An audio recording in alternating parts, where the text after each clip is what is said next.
ನಮಸ್ಕಾರ. ಇದು ಸುದ್ದಿ ವಿಶ್ಲೇಷಣೆ. ನಾನು ಶಶಿಧರ್ ಭಟ್. ಇದು ನನ್ನ ಡಿಜಿಟಲ್ ವಾಹಿನಿ ಸುದ್ದಿ ಟಿವಿ. ಕಾಂಗ್ರೆಸ್ ಬಗ್ಗೆ ಎಷ್ಟು ಮಾತನಾಡಿದರೂ ಮಾತನಾಡೋದಕ್ಕಿದೆ. ಸೊ ಒಂದು, ಈಗ ಚೆಂಡು ಕಾಂಗ್ರೆಸ್ ಹೈಕಮಾಂಡ್ ಅಲ್ಲಿದೆ.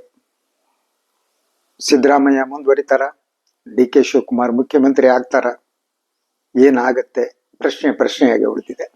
ಈ ನಡುವೆ ಸಂಜೆ ಸಿದ್ದರಾಮಯ್ಯನವರು ಮಲ್ಲಿಕಾರ್ಜುನ್ ಖರ್ಗೆ ಅವರನ್ನ AICC ಅಧ್ಯಕ್ಷರನ್ನ ಭೇಟಿ ಮಾಡ್ತಾರೆ.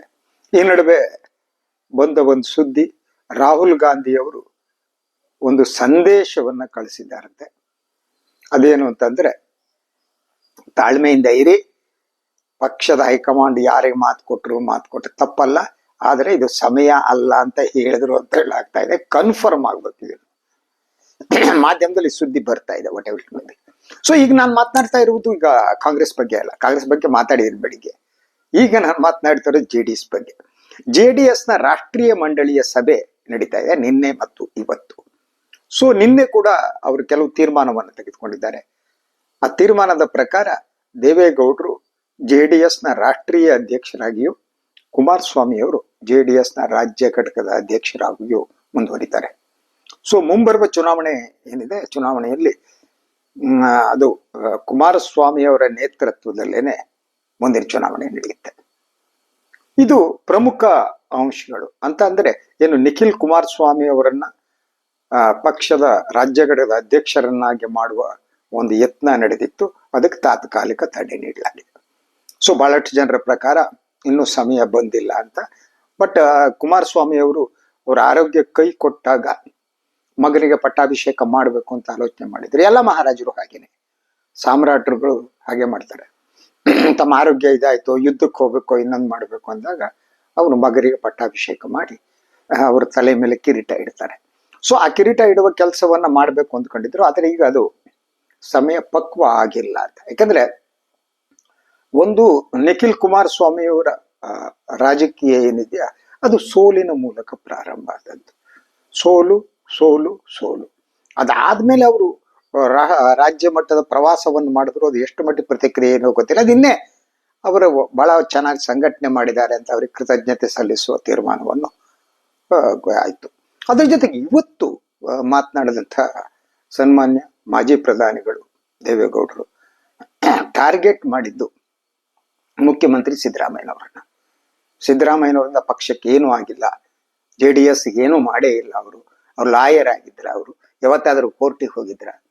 ನಾನು ಒಬ್ಬ ಹಿರಿಯ ನಾಯಕರಿಂದ ಈ ರೀತಿ ಮಾತನ್ನ ನಿರೀಕ್ಷೆ ಮಾಡಿರಲಿಲ್ಲ. ಈ ವ್ಯಕ್ತಿಗತವಾದ ಇದೆ, ನೀನ್ ಕೋರ್ಟಿಗೆ ಹೋಗಿದ್ದೀರಪ್ಪ, ನಿನ್ಗೆ ಒಂದೆರಡು ಕೇಸಾರು ನಡೆಸಿದ್ಯಾ, ಏನ್ ಗೊತ್ತು ನಿನಗೆ?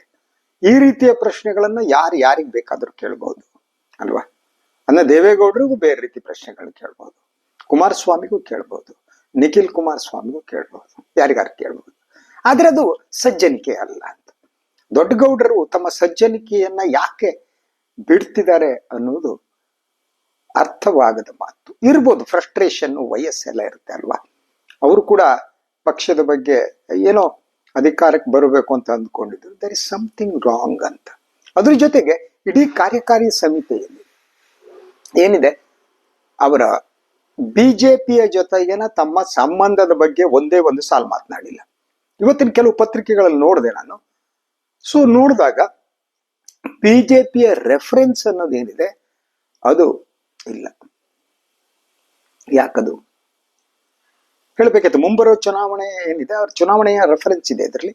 ಮುಂದಿನ ಚುನಾವಣೆಯಲ್ಲಿ ನಾವು ಮತ್ತೆ ನಾವು ಅಂದ್ರೆ JDS ಗೆದ್ದು ಅಧಿಕಾರಕ್ಕೆ ಬರಬೇಕು ಅನ್ನೋದು, ಕುಮಾರಸ್ವಾಮಿ ಮುಖ್ಯಮಂತ್ರಿ ಆಗ್ಬೇಕು ಅನ್ನೋದು, ಇದೆಲ್ಲ ಇದೆ. ಆದ್ರೆ ಇಲ್ಲಿ ಸಮ್ಮಿಶ್ರ ಸರ್ಕಾರದ ಪ್ರಶ್ನೆ ಆಗ್ಲಿ, BJPಯ ಜೊತೆಗಿನ ಮೈತ್ರಿಯ ವಿಚಾರವಾಗ್ಲಿ ಪ್ರಸ್ತಾಪ ಮಾಡಿಲ್ಲ.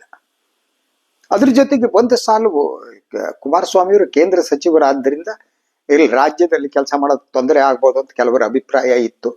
ಆದ್ರೆ ಯಾರು ನಿನ್ನೆ ಅಭಿಪ್ರಾಯನ ವ್ಯಕ್ತಪಡಿಸಿಲ್ಲ ಅಂತ ಹೇಳಿ ಶರವಣ ಅವರು ನೀಡಿದ ಪತ್ರಿಕಾ ಹೇಳಿಕೆಯಲ್ಲಿ ಸ್ಪಷ್ಟಪಡಿಸಿದ್ದಾರೆ. ಅಲ್ಲೂ ಕೂಡ BJP ಇಲ್ಲ. ಅದ್ರ ಜೊತೆಗೆ ದೇವೇಗೌಡರ ರೆಫರೆನ್ಸ್ ಅಲ್ಲೂ BJP ಅವರ ಹೊಗಳಿಕೆ ಯೂಸುವಲಿ ಇರಬೇಕಾಗಿತ್ತು.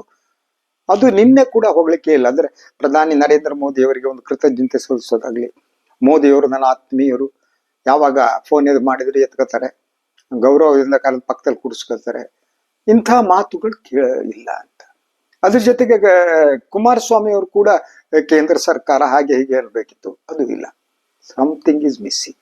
ಅದರ ಅರ್ಥ ಬಿಜೆಪಿ ಮತ್ತು JDS ನವರಿನ ಸಂಬಂಧ ಏನಿದೆ ಅದು ಹಳಸ್ತಾ ಇದೆಯಾ? ಇದು ಬಹಳ ಮುಖ್ಯವಾದ ಪ್ರಶ್ನೆ. ಒಂದು, ಈ ಹಳಸುವಿಕೆ ಸಂಬಂಧ ಕೆಡಬಹುದು. ಯಾಕಂದ್ರೆ ಅವ್ರು ಬಹಳ ಸ್ಪಷ್ಟವಾಗಿ ಬಿಜೆಪಿ ಮತ್ತು JDS ನಡುವೆ ಒಂದು ಸಮನ್ವಯ ಸಮಿತಿ ಬೇಕು ಅನ್ನೋದು JDS ಒತ್ತಾಯ ಆಗಿತ್ತು. ಸೊ ಇವಾಗ ತೀರ್ಮಾನ ಕೈಗೊಂಡ್ರು ಕೂಡ ಎಲ್ಲಿ ಹೋಯ್ತು? ಈ ಸಮನ್ವಯನೂ ಇಲ್ಲ, ಸಮಿತಿನೂ ಇಲ್ಲ. ಜೊತೆಯಾಗಿ ಹೋರಾಟದ ಪ್ರಶ್ನೆ ಇತ್ತು, ಅದು ಇಲ್ಲ.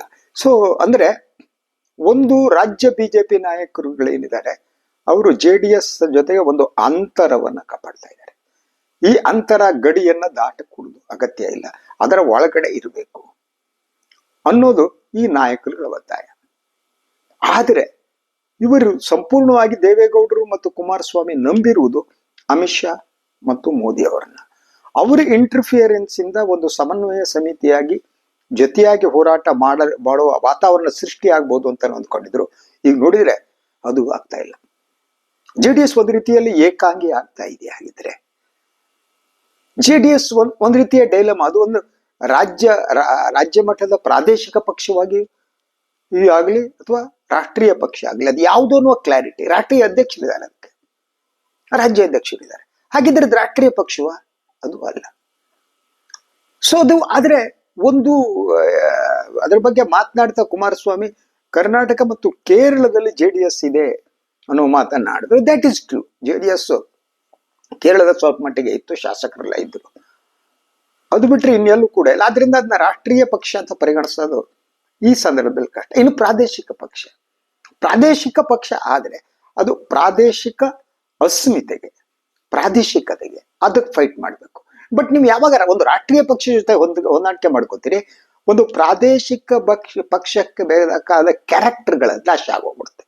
For example I will tell you, ನೀವು ಚೆನ್ನೈದಲ್ಲಿ DMK ಅದು ಪ್ರಾದೇಶಿಕ ಪಕ್ಷ. ಆ DMK ಪ್ರಾದೇಶಿಕ ಪಕ್ಷ ಆದ್ದರಿಂದ ಅದರ ಎಲ್ಲ ಇಶ್ಯೂಗಳು ತಮಿಳುನಾಡಿನ ಉನ್ನತಿಗಾಗಿರುತ್ತೆ. ಈಗ ಲೇಟೆಸ್ಟ್ ತಮಿಳುನಾಡಿನಲ್ಲಿ ಅವ್ರು ಯಾವ್ದು ಫೈಟ್ ಮಾಡ್ತಿದ್ದಾರೆ ಅಂತಂದ್ರೆ, ಸಂಸ್ಕೃತಕ್ಕೆ 25,000 ಕೋಟಿ ಖರ್ಚು ಮಾಡ್ತಿದ್ದಾರೆ, ಜೀವಂತ ಭಾಷೆಗೆ ಮಾಡ್ತಾ ಇಲ್ಲ. ತಮಿಳಿಗೆ 100 ಚಿಲ್ಲರೆ ಕೊಟ್ಟಿದ್ದಾರೆ. ಸೊ ಆ ಭಾಷೆ ವಿಚಾರ ಇಟ್ಕೊಂಡು ಅವ್ರು ಫೈಟ್ ಮಾಡ್ತಾರೆ.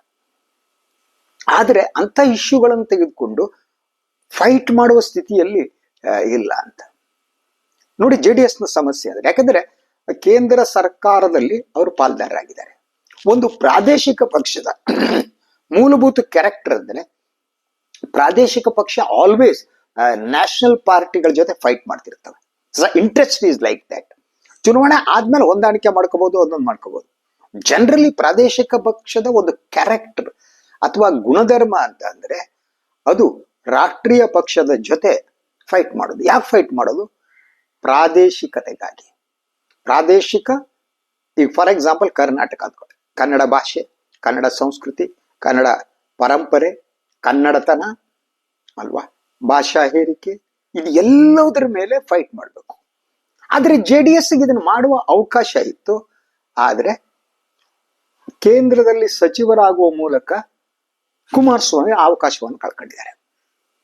ಅದರಿಂದ ಅವ್ರ ಅವ್ರಿಗೆ ಉಳಿದಿರುವ ದಾರಿ ಯಾರನ್ನು ಬೈಯೋದು? ಕಾಂಗ್ರೆಸ್ ಅನ್ನು ಬೈಬೇಕು ಅಲ್ವಾ? ಸೊ ಕಾಂಗ್ರೆಸ್ ಎಲ್ಲಿವರೆಗೂ ಆ ಕಾಂಗ್ರೆಸ್ ಅನ್ನು ಬೈಯೋದಕ್ಕೂ ಒಂದು ಮಿತಿ ಇದೆ. ಯಾಕಂದ್ರೆ ಕಾಂಗ್ರೆಸ್ ಜೊತೆಗೂ ಕೂಡ ರಾಜಕೀಯ ಒಪ್ಪಂದ ಮಾಡಿಕೊಂಡು ಸರ್ಕಾರ ಮಾಡಲಾಗಿದೆ.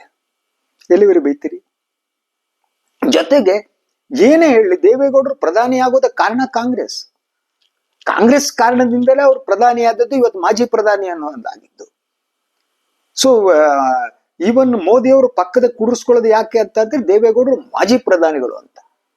ಅಂದ್ರೆ ಇವರಿಗೆ ಒಂದು ಮೋದಿ ಜೊತೆಗೆ ಅಥವಾ ಅಮಿತ್ ಶಾ ಜೊತೆಗೆ ಆತ್ಮೀಯ ಸಂಬಂಧ ಇದ್ರೆ, ಆ ಆತ್ಮೀಯ ಸಂಬಂಧ ಬಂದಿದ್ದು ಇವರು ಮಾಜಿ ಪ್ರಧಾನಿ ಅನ್ನುವ ಕಾರಣದಿಂದಾಗಿ. ಆ ಮಾಜಿ ಪ್ರಧಾನಿ ಅಂತ ಆಗಿದ್ದು ಯಾಕೆ? ಕಾಂಗ್ರೆಸ್ ಇಂದ. ಅದರಿಂದ ಇವರು ಹೇಗೆ ಅಂದ್ರೆ, ಒಂದು ಕಷ್ಟ ಏನು ಅಂತ ಅಂದ್ರೆ, ಒಂದು ಈಗ ಬಿಜೆಪಿ ಜೊತೆ ಸಂಸಾರ ಮಾಡ್ತಿದ್ದಾರೆ. ಮೊದಲು ಸಂಸಾರ ಮಾಡ್ತಿದ್ದು ಕಾಂಗ್ರೆಸ್ ಜೊತೆಗೆ.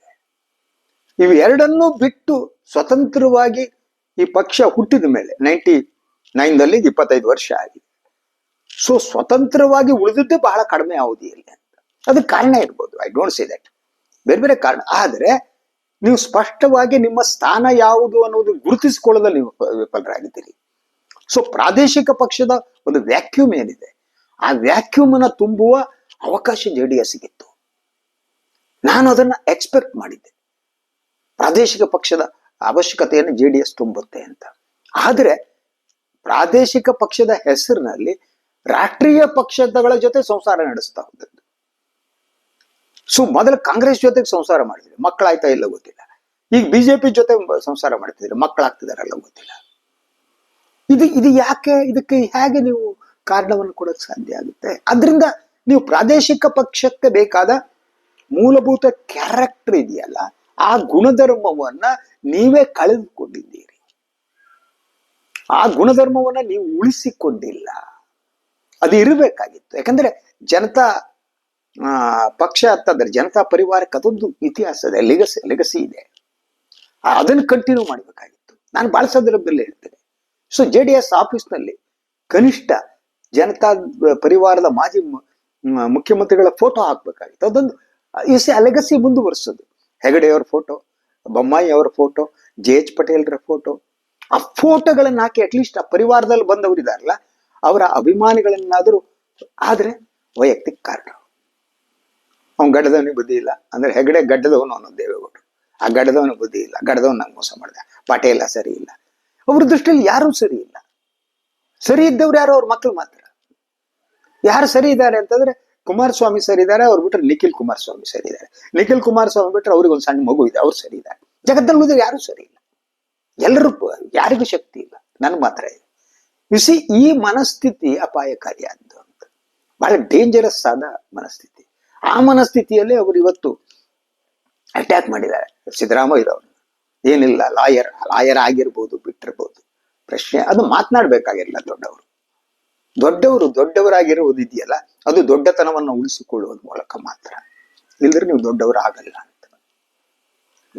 ಪುತ್ರ ಪ್ರೇಮ ಇರ್ಲಿ, ಈಗ ನಕ್ ಬಿಡ್ತಾರೆ ಅಷ್ಟೇ. ಪುತ್ರ ಪ್ರೇಮ ಇಲ್ಲ ಅಂದ್ರೆ ಪ್ರಯೋಜನ, ಆ ಸ್ಥಿತಿ ಬಂದ್ಬಿಡಿದೆ ರಾಜಕಾರಣದಲ್ಲಿ ಅಲ್ವಾ?